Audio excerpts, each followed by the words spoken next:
ठंडियों में गिरता हुआ तापमान सब्जियों की खेती करने वाले किसानों के लिए बड़ा मुश्किल भरा होता है, क्योंकि फरवरी का जो महीना होता है सब्जियों के पौधों की रोपाई के लिए सबसे अहम माना जाता है फरवरी के पहले सप्ताह से। ऐसे में किसानों के सामने एक बड़ी दुविधा आती है कि वो गिरते तापमान में नर्सरी में सब्जियों के पौध कैसे तैयार करें।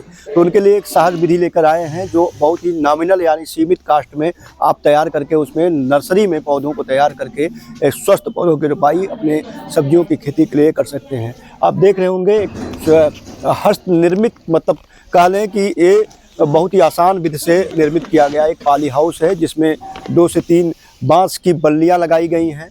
वाटर सप्लाई का पाइप लगाया गया है, या वाटर सप्लाई की जगह पर हम वायरिंग का पाइप लगा सकते हैं, और 200 माइक्रोन की प्लास्टिक की पन्नी इस्तेमाल की गई है। आपको जितनी मात्रा में सब्जियों की पौध तैयार करनी है उतनी मात्रा में आप जमीन को नाप लें, क्षेत्रफल नाप लें, और उसके बाद आपको कितने प्लास्टिक के पन्नी की जरूरत है, कितने पाइप की जरूरत है, इसका निर्धारण कर लें। आपको मैं दिखाऊंगा कि जो प्लास्टिक का पॉली हाउस बनाया गया है पन्नी का, आप एक बार अंदर आएं और देखें। जब तापमान गिरने लगता है तो जो पौधों का जर्मिनेशन होता है काफी प्रभावित होता है, या कह लिया जाए कि जर्मिनेशन हो ही नहीं पाता है।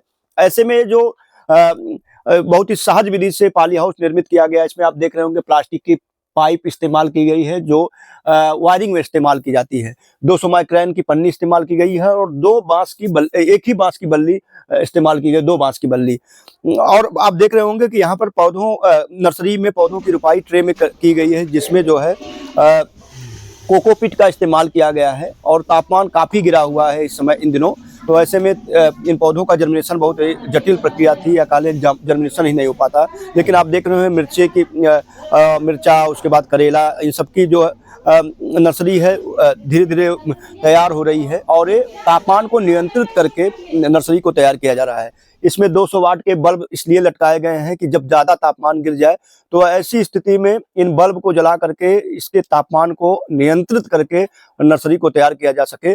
और सबसे अच्छी बात कि यहाँ पर किसी तरीके के कीट का प्रवेश नहीं हो पाता है। तो जो आप देखते होंगे कई बार, जैसे मान लीजिए टमाटर है, टमाटर का जो पौध है इसको कीड़े काट देते हैं और ये पौधा सूख जाता है। तो ऐसी स्थिति में बाहरी कीड़ों के प्रवेश को भी पूरी तरीके से नियंत्रित करता है। नियंत्रित वातावरण में आप पौधा तैयार करना चाहते हैं, आपके पास इतना संसाधन नहीं है कि आप बड़े पॉली हाउस लगा पाए, तो ऐसे में आप छोटे पॉली हाउस इस तरीके से बना सकते हैं।